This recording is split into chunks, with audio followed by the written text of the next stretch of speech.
भाग 12 पुरस्कार। कहानी। बरसात का मौसम था। आकाश में काले काले बादल छाए हुए थे। बिजली की गड़गड़ाहट के साथ ही जोर से हवा चलने लगी और बूंदें बरसने लगी। कौशल देश में कृषि उत्सव मनाया जा रहा था। ऐसे समय में ही कौशल महाराज की सवारी निकली।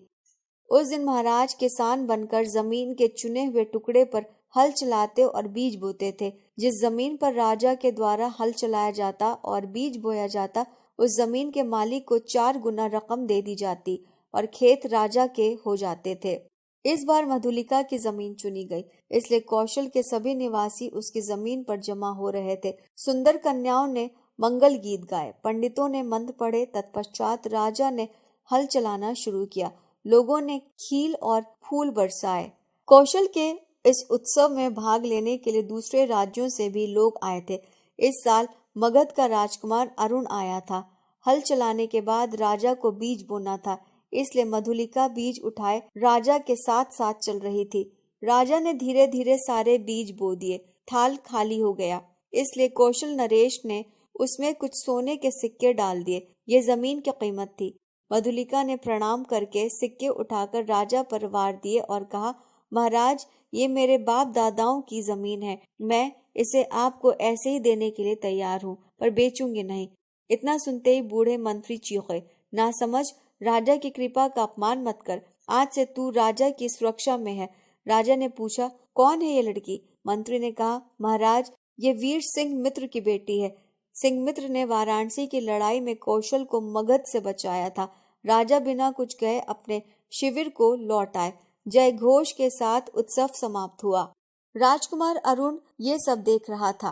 रात भर वह सोया नहीं। अपने घोड़े पर सवार होकर वह निकल पड़ा। घूमते घूमते बरगद के पेड़ के पास पहुंचा, जहां मधुलिका हाथ पर सिर रखकर सो रही थी।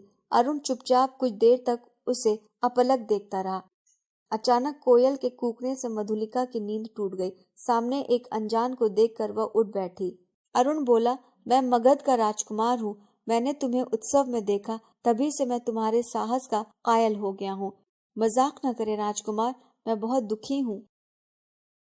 मेरा अपमान न करके मुझे मेरे हाल पर छोड़ दीजिए। ऐसा कहकर मधुलिका वहां से चल दी। राजकुमार भी ऐसी बातें सुनकर चला गया। अपनी जमीन खोकर अब मधुलिका दूसरों के खेतों में कड़ी मेहनत करने लगी। रूखा सूखा खाकर अपनी झोपड़ी में सो जाती। इस तरह 3 साल बीत गए।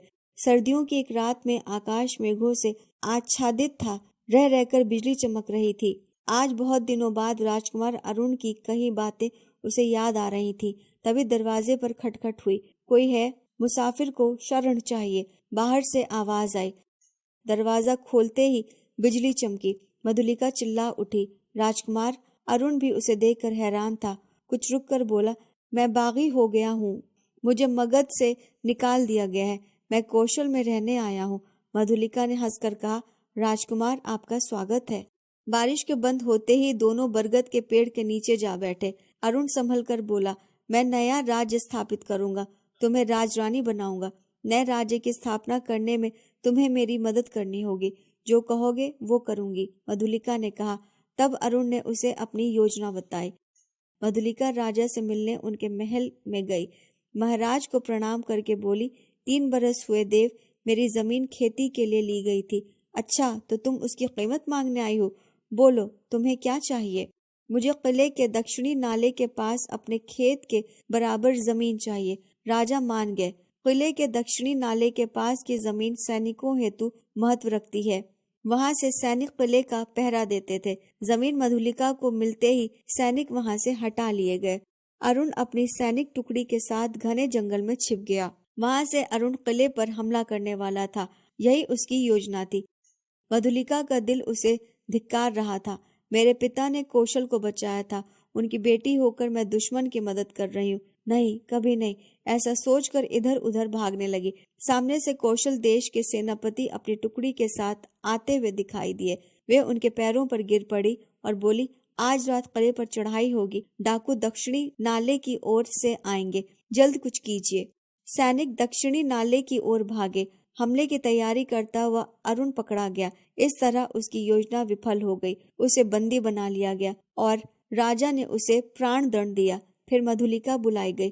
वो पागल सी आकर खड़ी हो गई। राजा ने कहा, मधुलिका, मनचाहा पुरस्कार मांग, मुझे भी प्राण दंड मिले। कहती हुई वह बंदी अरुण के पास जा खड़ी हुई।